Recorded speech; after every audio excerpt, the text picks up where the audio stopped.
Live from the Times Union Center, it's Levack Goz on 104.5 The Team. Yes, the Monday Mirages. It's happened over the weekend or recent history. Goz has found it. It's puzzled him, and we're going to help him make sense of it.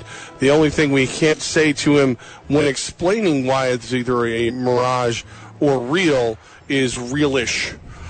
Yes. It's only happened a few times in the history of this segment. But I've gotten you to do it, too, so it's not as bad anymore. That's right. Because when I was the one doing it, I felt like I was screwing up your game. But now that you do it, I feel like I've already broken it and there's no fixing it. The only times I do it is when I'm really hungry and think it's relish. And I'm just like staring at hot dogs here at the Times Union Center. So I mean, seriously, can we open up one of these things? Please. We're so hungry. We might die. Like the three of us over here, we look like we're ready to do some work. I'm ready. You walk by us and we're up on the thing. Like, yeah, we're climbing. Harambe's shaking the cage. I'm just thinking like Harambe's nickname. Yeah. Like he's going to be... He's going to start tossing hot dogs out to us any minute now. Please don't shoot him, okay? It wasn't his fault, all right, Harambe? Anyways, before you get in trouble. No hot dogs were harmed in the making of this break. That's right. The New York Giants' loss was good for the future of the franchise. Real or mirage? Mirage, and here's why. They let Ben McAdoo get on the plane. Like, how do you let him get on the... Like, it's like those... Not even get on the plane. Let him show up to work today. The fact that he hasn't been fired yet. Like, this is... I can't understand what the Giants are doing. Like, I know they're trying to look like they're this modicum of... We are consistency in the NFL. We are professionalism in the NFL. Well, you're losers in the NFL right now, and it's because of him. And Jerry Reese... And, dude, I'm sorry. Pack your stuff. Get out. Go. Here's why the answer is real. Because for Giants fans, you suffered one of the most embarrassing things you can. Okay? It's happened. You've been embarrassed in front of everybody. Now you know you have to make a change. This is like my freshman year in college when, and Harambe will get back to this. He'll know what I'm talking about. My freshman year in college, me and some of my buddies from back at the Q's thought jean shorts were still cool. We wore jean shirts to class one day. They're not cool for everybody else. Like upstate New York, they're cool. Other people think, oh my God, you're rocking shorts right now. See, that moment happened, and I was embarrassed, and I made a change for the rest of my life. I don't wear jean shorts anymore. This is the New York Giants. How fast did you get rid of the jean shorts? Oh, they were gone. Immediately like right away. Taunted and embarrassed. He's still there. He's still there. Do you know this? The last time a quarterback that had previously started and won a Super Bowl lost to a team that was 0-9 or worse was 1997 when Brett Favre and the Packers lost 41-38 to the Colts, who were 0-10 at the time. Ugh. So it's been decades since somebody suffered a loss like this. It's real. That happened. The pick might get better now, and it's something we talked about earlier in the show that San Francisco is willing to move around a bit. You now have that leverage as long as Cleveland doesn't jump ahead of you. You might be able to pick. Ben McAdoo's gone. Doesn't save McAdoo for losing that game. All things, I know it's hard now, Giants fans, but maybe in April you'll be like, okay, thank goodness we lost to San Francisco in that one. The next one, the Josh McCown needs to be bench talk is coming now for Jets fans. Real or mirage? It's real, but it probably should have always been there. I mean, realistically, what were you hoping to get done this year? You won a bunch of games, and that's awesome. And I still want to win games. Don't get me wrong. I haven't changed from my theory that you win whatever you can win. You play to win the game. But I want to win with Hackenberg or Petty. I want to see which one of those guys gives me the best chance to win. I don't ever want my players to not play to win, but I'm going to put things out there that may make it more difficult for you in hopes that in the long run it'll make it better. The Christian Hackenberg thing feels a lot like the Davis Webb thing, and the Bryce Petty thing the same way, where people are clamoring to see a new quarterback, see if he's your future, put him out there, see what he does, and then if he's kind of good, well, maybe we still want somebody else. If he's really good, and that hasn't happened yet, it only clouds the picture a bit more in a small sample size. Because he's bad, he's bad. The discussion's real. This conversation is going to start to happen. We're going to hear it again in December, just like Jets fans wanted Bryce Petty. If McCown struggled against one of the worst defenses in the National Football League statistically this season, and McCown can only put up 10 points, I get Matt Forte is not playing, but still Matt Forte is not that big of a difference against Tampa. Real.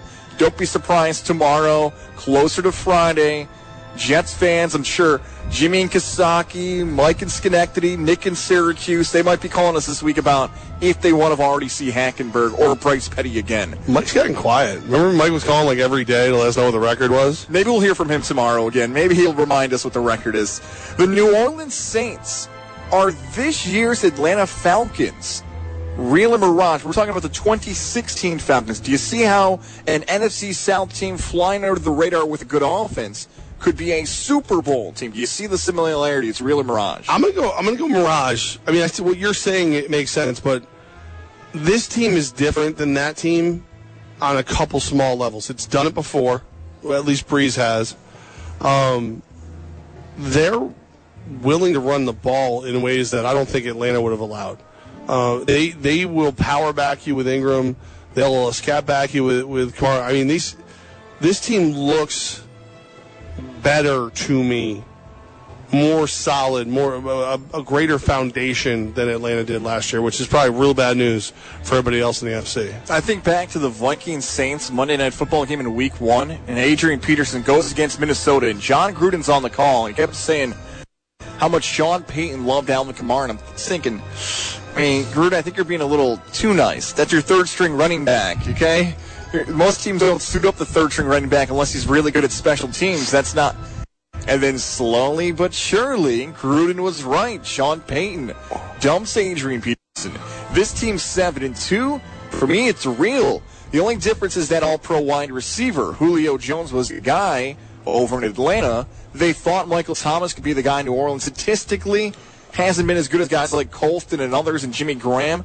But New Orleans is figuring it out in that NFC South back-to-back seasons with a team playing from the NFC as the Super Bowl representative.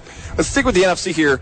Real and Mirage, the Dallas Cowboys can't make the playoffs without Ezekiel Elliott. That looks real to me, man. That offensive line is not playing as well as it has in the past. Dak Prescott, I think he's grown more than I thought he would at this point. But even that being said, I feel like this is a guy who you're asking a little too much of him right now without Zeke Elliott in that backfield with him. So I'm going to say real in that they will miss the playoffs if he doesn't somehow get back on the field within, let's say, 3 games. I'm with you on this one, Levack. It's real. It's a combination of both things you said. The missing Zeke Elliott, people thought it could be plug and play on the offensive line.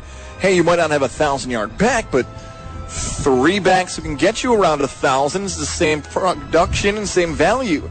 No. Zeke is that much of a difference. And without Smith, their tackle, that was the difference. Adrian Claiborne had 6 sacks. I had to go back and look at the box score, and I thought, hang on. They were playing Dallas, right? Like, did I mix something up here that Claiborne from Atlanta against the Dallas Cowboys offensive line had one of the great defensive individual performances in history? Yeah, that was true, and the answer to this is true. This Cowboy team does not look like a playoff team without Zeke, which leads me to this question. Real or Mirage, the NFC East division race is over. NFC East division race is over. Reds, Eagles, Cowboys, and Giants. That's real. The Eagles are substantially better than everybody else right now. Giants, I have no fear in. I mean, I could see, man, is there any way that the... Yeah, no, it's over. It's the Eagles. And look, I'm just going to go ahead and take my victory lap right now. I called this one. Dallas isn't going to catch him. Washington isn't going to catch him. It's the Eagles. It's the Eagles. It's done. Take the lap, Levack. It is real. I'm with you on this. Philadelphia's wrapped this thing up. I don't know how anyone's going to catch him.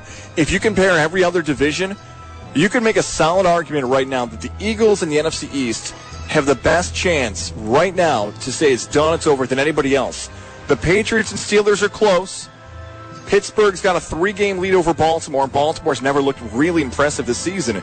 And the Bills are trailing the Patriots.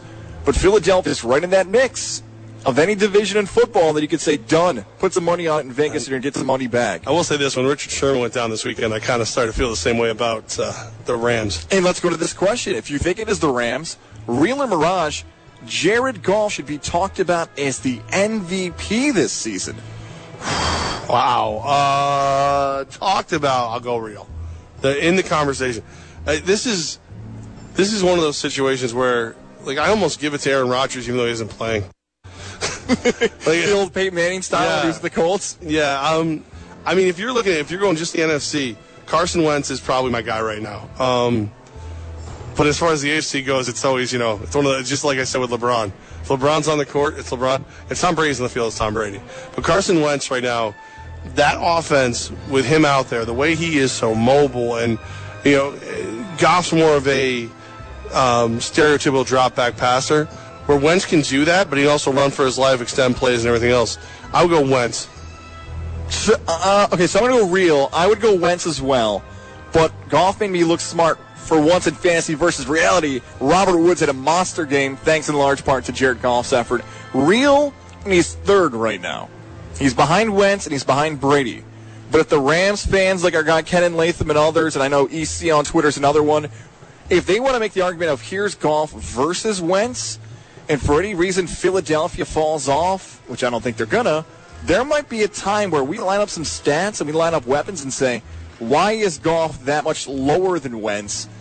It's going to be tight unless Brady has some big fall off. Those two might end up splitting votes, and Brady ends up winning the MVP. But Goff's got to be at least third. I hope Case Keenum wins it just so you can go back to your...